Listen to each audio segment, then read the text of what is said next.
How dare you?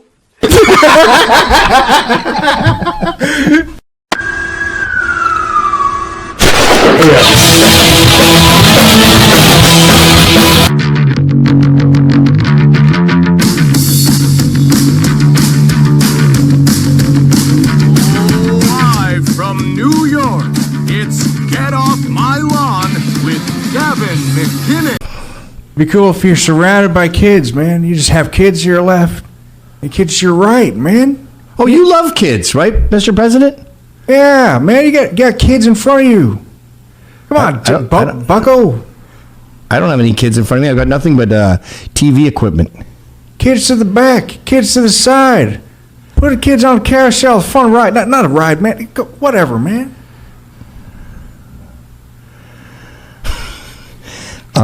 Before we started the show, I made it clear to Ryan that he has to buy some wigs, because seeing President Biden with Dr. Spock's hair is confusing. He looks like President Vulcan. Live long and you know the thing, man. Live long and oh my. No, that was a different guy, Mr. President. Wait, what's oh my? Oh yeah. Oh my. George Takei. I sat at my computer all day and was working on my book quite a bit, but I went off in a deep dive tangent. We discussed it already a couple days ago, but the fucking Weather Underground. That has to be the next Tucker Carlson Presents. Maybe I'll do a whole thing on it. But holy shit. It's totally applicable to today. The Waukesha lunatic was a black militant activist who hated white people, and all of the shit he says about how this is a irreparable, he didn't use these words, racist society, and the only hope for the end of colonization. They call, like, the verbiage you get from the Black Liberation Army of 1970s and the Weather Underground and these radical communists is the exact same as Antifa and the Goon Squad today. And it is actually kind of the same as the KKK. Like, they're pro-segregation. We can never fix racism. It's too entrenched in our society. Blacks need their own homeland. So in 1981, they robbed a Brinks truck, and they got $1.6 million, about the equivalent of $4 million today. And you're reading it going, what were you going to do with that? I guess buying guns would make sense. I'm not advocating that. I'm just saying, if you're going to start a revolution, you got to arm the people. But no, it was to procure 4 or 5 states. Pull up a map of America, Ryan. 4 or 5 states just above Florida there, and then those would be all black. In other words, the most retarded idea you could possibly imagine. Like, what are the fucking logistics here? First of all, even in 1981, you may want to move that decimal place a few notches over from 1.6 million. Yeah. Like, you could buy a fairly large house in New Orleans. Louisiana is one of their states, by the way. But zoom in into Florida. So their plan was to get Georgia, Alabama, and Louisiana. Combine those are a black country. Okay? So you don't think the National Guard's going to have a problem with that? What about the fucking residents of this state? Do they leave? Live there. What about the black Republicans in this state? Do they have to go? What about the white revolutionaries? I don't think they're invited. That's the irony of this Bill Ayers and all this Weather Underground. 50% of their motive was the Vietnam War, and I guess that's noble. It was a fucked up war. And then the other 50% is kissing black ass. And I don't think they're invited to this new Liberia, which is weird. And the more you read about these people, they're all, just like Antifa today, they're all rich kids. Their dads are judges. Bill Ayers' father was a massive executive at ComEd, which is like Con Ed, but it was the Illinois version. Holy all these women. What's her name? Janice Bowden, who is Chesa Bowden's mother. Her dad was a famous lawyer. Lots of lawyers and executives who I think got into left-wing politics as sort of a fashion accoutrement. It was sort of the thing to do. It made you the unusual of the rich group. But then they brainwashed their kids, their boomer kids, and their boomer kids, who they ignored for the most part, said, okay, I'm going to impress my daddy, who was never around. He's a workaholic. And he's part of the greatest generation. More baby boomers were spoiled brats. So what I'm going to do is give myself some grit, give myself some edge. And then I might not get the love of my father, but I'll get the attention of my father. Sound familiar? It's Antifa in a nutshell. So while we bitch about Antifa and you go, why are you mad at a bunch of mentally ill trans meth heads? I go, because just like the mythical systemic racism, they are actually part of the system. And today, Bill Ayers and the Weather Underground are major parts of the system. Bill Ayers helped start this whole, well, first of all, he raised Chesa Bowden, who is the DA of San Francisco, and he's behind this whole concept of progressive prosecutors. And what they do is they have nothing to do with justice. They're not about smart stuff. They call it carceral. They're anti-carceral, which means they're anti-incarceration. They're not about smart stuff with that. Like, let's stop throwing people in jail for guns. Just gun charges are dumb. Let's stop throwing people in jail for drugs. Drug charges are dumb. If we have an armed populace, we don't need to worry about what all these other people do. And when we legalize drugs, we take away the value that the Bloods and the Crips and all these gangs are fighting for. So we can drastically reduce crime by giving everyone a gun and making drugs legal, which is what Proud Boys has been talking about forever. They're not about that. They just go, there's too many blacks in jail, so let the blacks out. And you go, whoa, wait. What did said black person do? And in the case of the Waukesha accident, as CNN calls it, that black person was a homicidal maniac who had beaten the shit out of his girlfriend and run over her with that same red SUV. And the, Wisconsin, Milwaukee, whatever prosecutor, who's bros with Chesa, said, let him go. He also said, I know this policy of letting people go is going to lead to a murder. Guaranteed was his exact quote. But he still stands behind his... But it's worth it. It's worth it to get racial parity in prison. What? Do you want racial parity in the NBA? Why is that your obsession? That's a racist obsession. It's anti-egalitarian. It's anti-meritocracy. We don't want stupid people in jail for stupid crimes, but we want them in jail for rape and murder and attempted murder. All the bad ones. Pedophilia. Throw away the key. That fucker, okay, guess how old he was when the 1981 Brinks truck robbery happened? He was 14 months. They gave him to his grandparents, said, we got to go do something. What did they have to do? They had to rob a truck to get $1.6 million to give to the Black Liberation Army so they could have those 4 states I just showed you, those 3 states, whatever. And then he was raised by Bill Ayers. Dude, I swear to God, I went on Amazon today and I bought red yarn. I'm making a mural with all the pins and the things. Oh, like the Beautiful Mind things. Don't you need a little bit of intricacy to like warrant one of those? It's a direct correlation between these people. No, the intricacy is insane though. Like Tupac Shakir's stepdad was at the 1981 Brinks robbery. Yeah. Oh shit. Mohita Shakir. They all have names like James Donegan or something, but all the Black Liberation Army they made up those names. Like Shakir's a made up fucking African name. But the ruthlessness of these robberies, like they go up to a black cop and he's like, oh, he's injured. I should go pull up my files to see his name. I feel like I'm desecrating his memory by not writing down his name. But they fucking unload a whole clip in his face as he's lying there on the ground.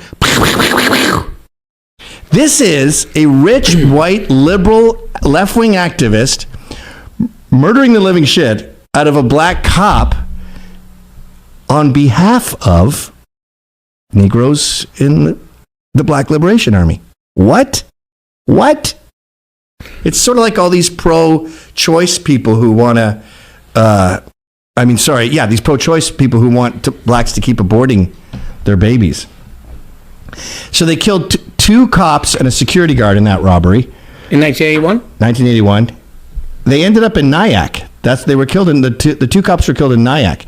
And then, speaking of red yarn, Andrew Cuomo pardoned the two people who were serving jail. Chez's parents, they both got life.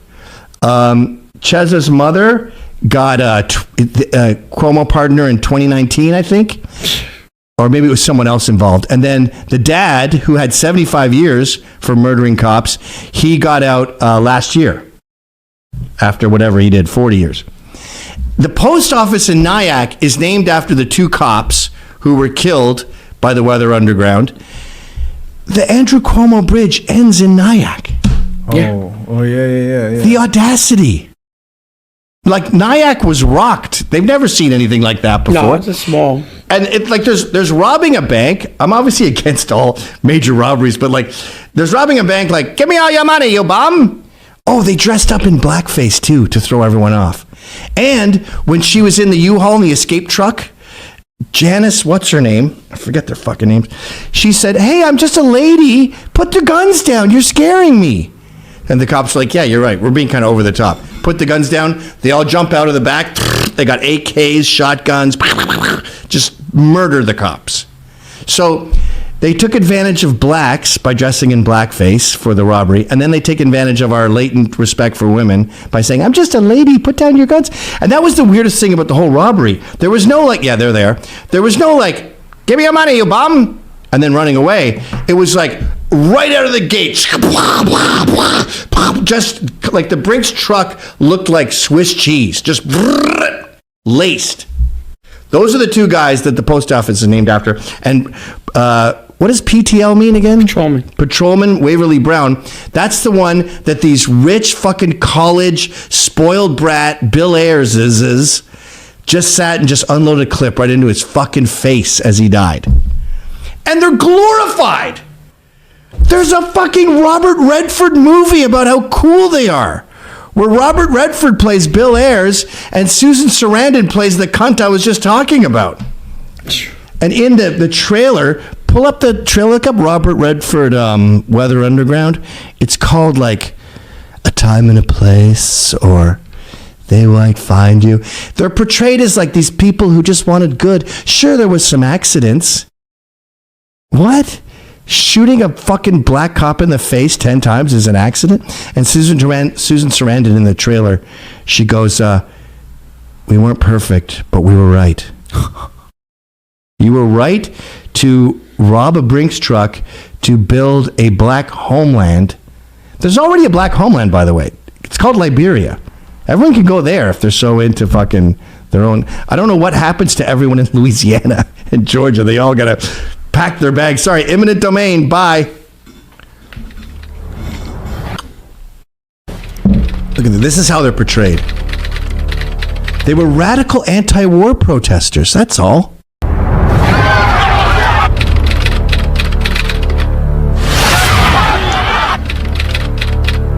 Some were sent to prison just for being against the war. By the way, sorry, stop. The 1981 Brink robbery was just one. Bill Ayers bombed the Pentagon. He bombed the Capitol building. You know the one that everyone's in the shoe for right now? He bombed that. And in Greenwich, Dustin Hoffman was their neighbor. Greenwich Village here in New York City, they killed each other accidentally while they were building a bomb in the basement. Destroyed the whole building. So just like Antifa ends up killing Antifa members, the Weather Underground were their own worst enemy. Just like Muslims in Pakistan. No one kills more Muslims than Muslims. But Bill Ayers got away with it because the FBI fucked up. And Bill Ayers is fucking rich. And his executive dad got him the greatest lawyers on earth. And they threw away the whole case. Even though Bill Ayers was the brains behind this whole operation. And they had an FBI agent that was in there, and this is back when FBI agents did their jobs and didn't create conspiracies and war plots out of thin air. And he said they would sit around and go, okay, after the revolution comes, obviously everyone will have to be a communist. And then the agent goes, what about the ones who don't agree with that? And Bill Ayers says, well, we'll send them to re-education camp. And he goes, what about your enemies? He goes, oh, we'll kill them. But how many? There's going to be a lot of them, like maybe 25 million. And he goes, yeah. And then they start sitting around discussing the logistics of mass graves and how to dispose of 25 million people. That's where all of these radical leftists end up with genocide. This is the guy who started Obama's career. Obama started his career in Bill Ayers' living room. This is the guy who helped shape the way we do education in this country. Bill Ayers is behind all of this putrefaction of kindergarten and all this trans shit and drag queen story hour and all this shit. And ideally, best case scenario, he's trying to brainwash the kids because that's the best way to make a communist country is to start young, like Joe Camel cigarettes and McDonald's and Cheerios. You get the kids young. That's the best case scenario. There's also a possibility that he's a groomer and a fucking pedophile. I don't know. I hope that's not the case. But I do think it's weird when a massive the backbone of your political agenda is getting in kids' heads. 10 things I can't make fun of because my friends do them. I don't know who I'm supposed to be hanging out with, but the people that I hang out with, I guess it tends to be more working class, more high tea. Right? Maybe that's what defines who you hang out with. Like, people say it's IQ. I have a pretty high IQ, but I don't really like intellectuals because they're pussies. I like horny alpha guys who tell offensive jokes. So I guess that ends up pairing me with working class people. Although not everyone on this list is working class anyway. I shouldn't be pontificating in an important list like this. Here are the 10 things I can't make fun of because my friends do them. Number 1, flip-flops. I'd love to sit and bitch about flip-flops to my friend Mike, but he's wearing them.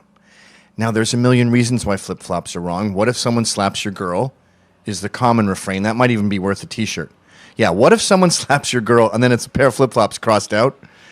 You see these fights in the street where someone's protecting themselves. Your job as a dude is to be on guard. You're working security, whether you're walking with your wife and kids or your girlfriend. You're a security guard, and you should keep your hands up and be ready for something bad to happen, especially in a big city like New York or a horrible, dangerous city like D.C. You got to be on your guard, especially on the subway with all the loonies.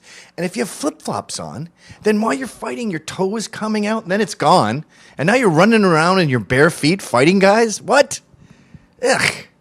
And no one wants to look at your fucking toes, dude. I am so happy we're now approaching November because the summer in New York is...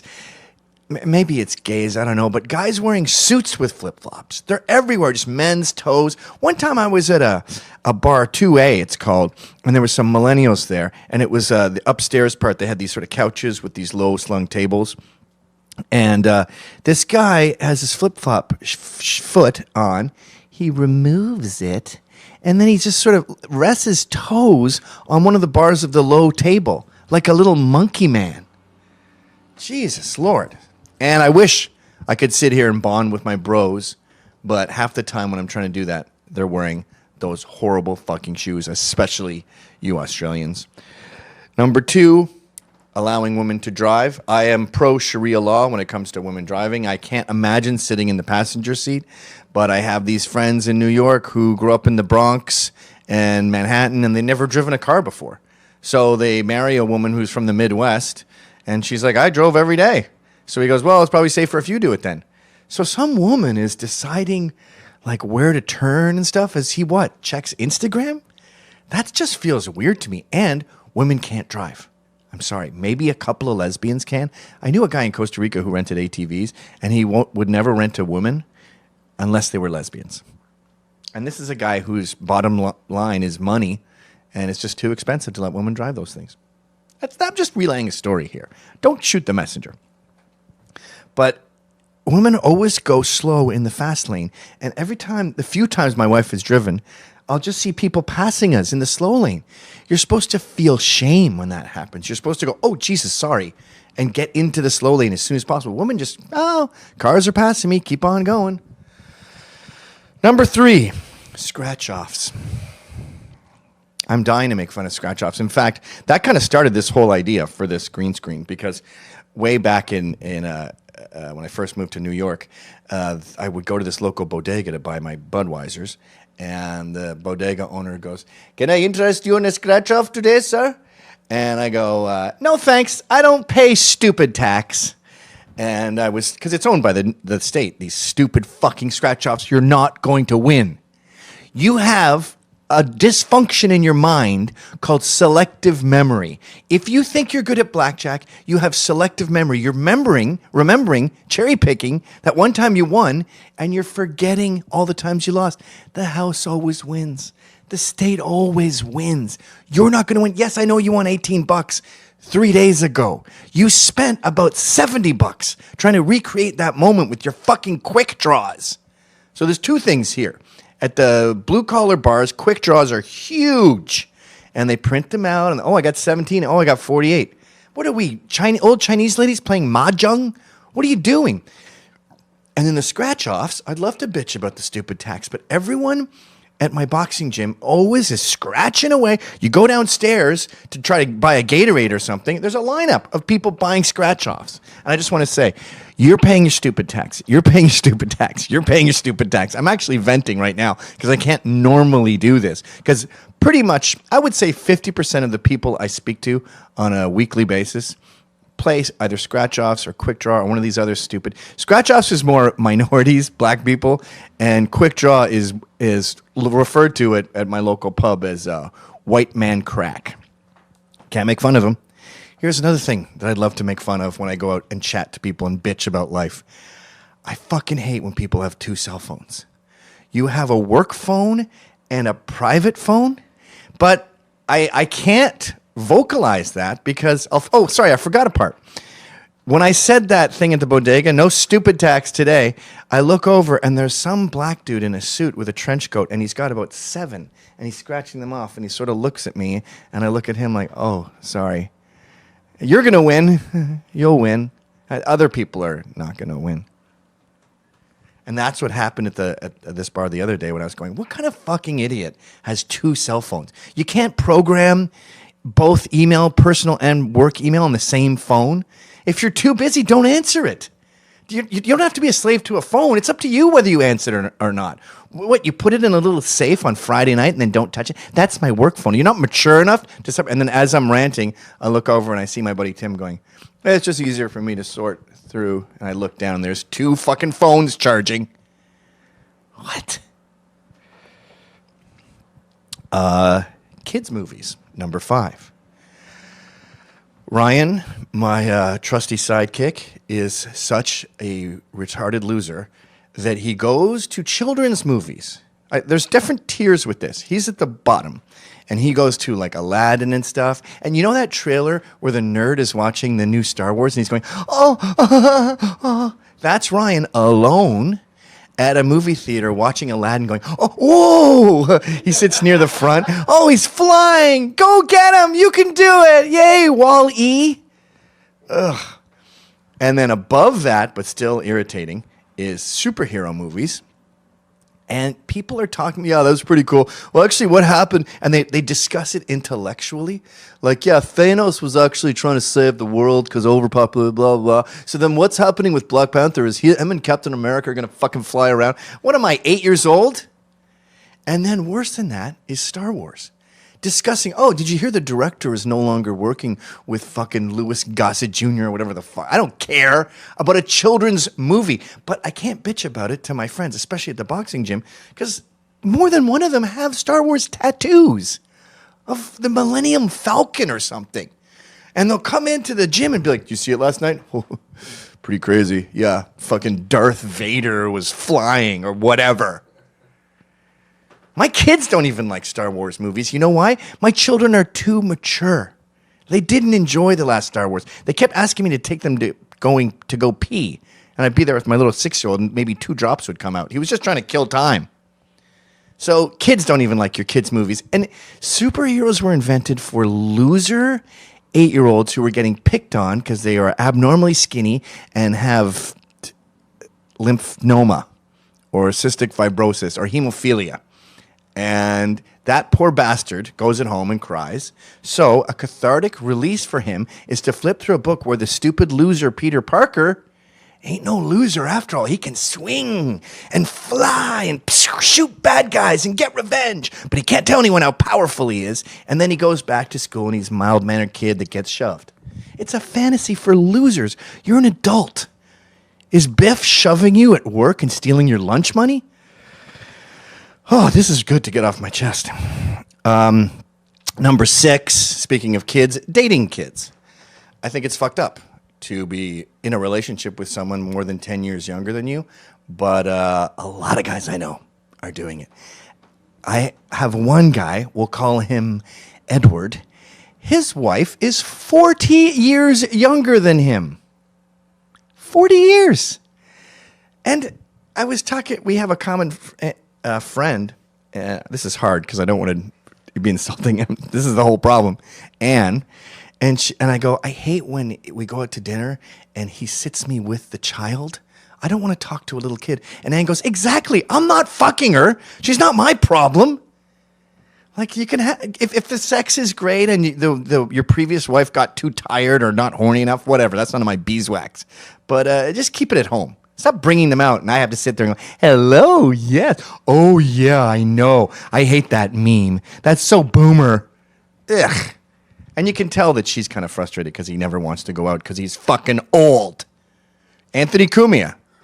There's a guy right there. His girlfriend is like 8 years old. I don't know how fucking old she is. No, she's probably 29 or something. But still, I'd love to bitch and moan and make fun of people with young girlfriends or young wives. And I know like, not 10, but at least 4. So I just have to go, oh, well, chacun son goût. To each his own. You never know. You can't pick who you love. What the fuck do they talk about? And that brings us to number 7, another crime of Anthony Cumia's, who I revere deeply. I think he's a wonderful guy. I think he's abnormally funny. He's gifted, very quick and sharp, too. Not unlike his sidekick, Artie Lang, who cocained himself to oblivion. But video games. How did we get to a nation where men playing video games for maybe 6-7 hours is just a thing to do? And the arguments are pathetic. It's actually like a movie. You're just watching a movie. A movie has a story, you turd.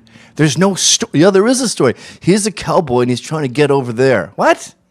That's not a parable. There's no theme there. There's no moral. There's no less. No, if you're a bad cowboy, you die faster. Shut up. 6 hours. And again, we're back to the super. I'm Spider-Man. I'm flying. Go fix a chair.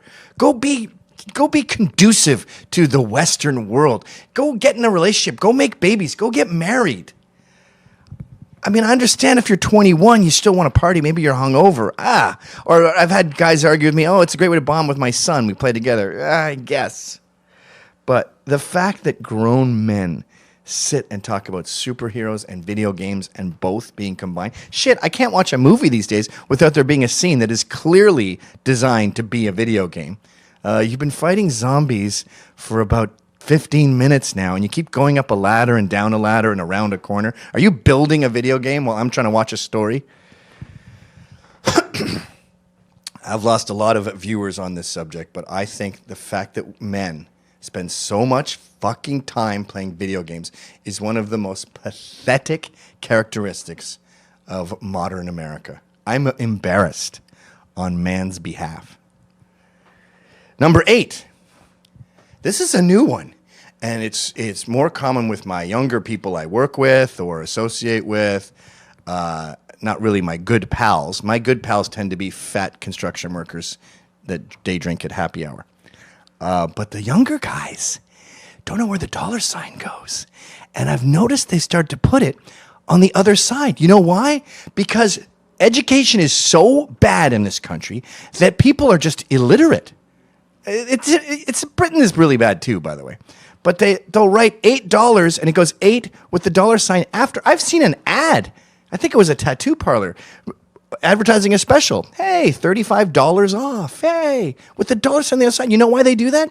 Because it's phonetic. I've had dudes argue with me.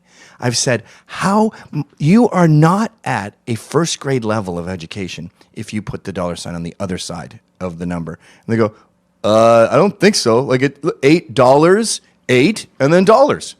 Oh, okay. Because something is slightly illogical in the English language, you're going to fix that. Interesting. Okay. How do you spell baloney? BALONEY? Is that what you do now? You just, how do things how they sound? That's basically pidgin English. You're speaking pidgin. Number 9, and this goes back to education, voice texts. I've noticed this with my phenomenally uneducated friends, where I'll be texting, I use commas, capital letters, spell things correctly. I have respect for the English language. Not only do I have the language at my disposal, but I also revere it and want to improve. I have a friend who's a copy editor. I'm constantly calling him. Hey, is there a time you wouldn't use an Oxford comma? Or what about, he's the guy who told me, don't use whom anymore. It's an asshole word. And it's being petered out because you sound pretentious. I would also say the same of the word atrocious. Please stop saying atrocious. You sound like a Victorian school mom. And it's not your vocabulary. You're not British and you're not 130 years old. But I'll be texting and then I'll get a text back and it's a voice note. Or even worse, it's a voice to text thing where there's all these spaces where the computer tried to figure out what the hell he's talking about. I don't understand you. And sometimes I'm talking about really serious shit like big money or lawyers and guys in prison and how's this going with this appeal? Do they need evidence? And, I got the new chart stock and just net. Men are in jail, dude. Spend some time. Tommy Robinson, bless his cotton socks. I love the guy. He never texts. He'll send a video. Yo, what, mate? Yeah, I got your message. Yeah, we're going to be doing that on Friday. So if maybe you're mucking about, run about. I'm like, I got to watch a movie now to communicate with you? Just write it out. Number 10. And in all of these cases, it's something I'm dying to kvetch about, but I know I'm going to look across the bar and see people going, oh. Not in every case. Divorce. You're driving the boat of marriage. If it crashes, you're the captain. You'll go down with the ship. I always think, whenever I think of marriage, this is not very romantic, but I think of Cape Fear, where they're in that giant boat towards the end and Robert De Niro is like crawling out of the water and it's a crazy hurricane. They're trying to kill him and stuff. That's marriage. You've got to guide the ship. Yes, it crashes sometimes. There's ups and downs. It's dangerous. But you're in control. So when you get divorced, the excuses I keep hearing are just pathetic. There's a lot of, we just fell out of love. You know what happened? No, it doesn't happen. She doesn't have to be your soulmate. You fucked up. And every time someone talks about divorce, they talk about themselves and what they're going through. Maybe they mention the spouse. They never mention the kids. That's who it's hard on. That's why my generation, Generation X, has totally abandoned marriage because we're traumatized by divorce. My parents stayed together. My wife's parents stayed together, thank God. You can have a bad year, you pussies. And the worst divorce, and I'm happy to get this out, and I know a guy like this, I hope he's not watching, but getting divorced when you have a 1-year-old? What was the issue here? You're not getting enough BJs? She wasn't sexy enough? She wasn't wearing lingerie enough at bedtime? What? You have a newborn. It's like moving to China. You got to learn Chinese. It's a pain in the ass. It's like starting a business. A business, the first 2 years, you don't make a dime. And you're sitting there in this marriage going, this is kind of lame. I'm out. Fuck you. Jumpers, it's rock.